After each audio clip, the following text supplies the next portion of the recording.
bado iko juu pale pale, tena ukizingatia tukiangalia kwa mchezo ambao ulivyopangwa kwa sasa hivi ni mchezo muhimu kati hata ile ambayo ingekuwa nyuma. Kwa sisi kama wachezaji tuko tayari na morali iko juu na tunaamini tutakwenda kupambana kwa asilimia zote kufanya vizuri katika mchezo huu. Swali la pili kwa mchezaji.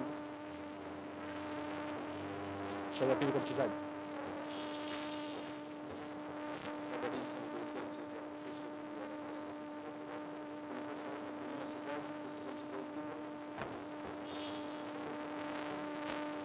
Sisi hakuna pressure yoyote, tukizingatia wachezaji wakubwa, hii ndio michezo yetu. Kwa hiyo kikubwa ni kujiandaa vizuri na kwenda kufanya vizuri katika mchezo wa kesho. Sawa. Swali la tatu.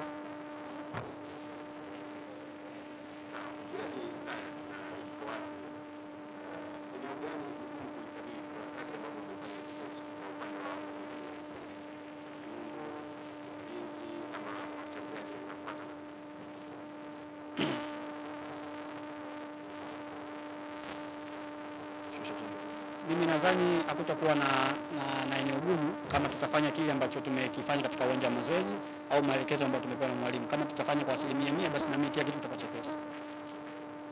Swali la 4 kwa mchezaji.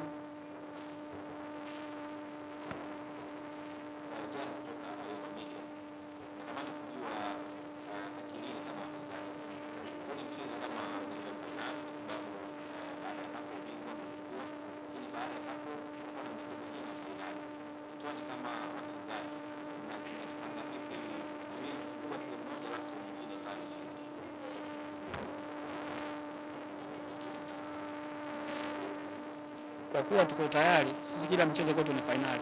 Kwa hiyo tunachoangalia mchezo gani uko mbele, tunatoa kwa 100% kuweza kufanya vizuri katika mchezo husika. Baada hapo tunaangalia mchezo unaokuja. Kwa hiyo ni sisi tukijipanga na kuangalia kwa mchezo gani na mchezo gani mwingine na mahitaji yake. Tunaamini tutapambana hivyo hivyo. Swali la 5 na la mwisho kwa mchezaji.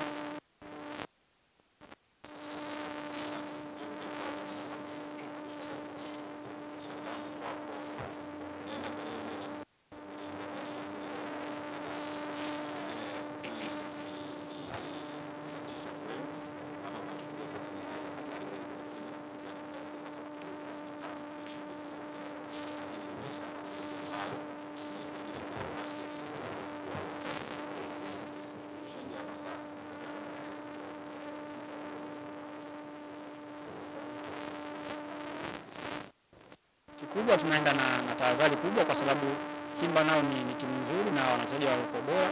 Kwa sisi kama wachezaji ni wajibu wetu kwenda kufanya vizuri na kupambana na kwenda kufanya vizuri katika mchezo mwingine tena. Mzungumza na mashabiki wa Young Africans kuelekea mchezo wa kesho. Kikubwa tungependa kuwaomba mashabiki zetu wajitokeze kwa wingi siku ya kesho kuja kutupa support, kwani mchezo huu ni muhimu sana na tunategemea sana support yao ni muhimu kwetu, na ambacho sisi tunaweza kuahidi ni kwamba tutaenda kupambana kwa 100% kuweza kufanya vizuri na kuweza kutetea taji letu. Shukrani sana na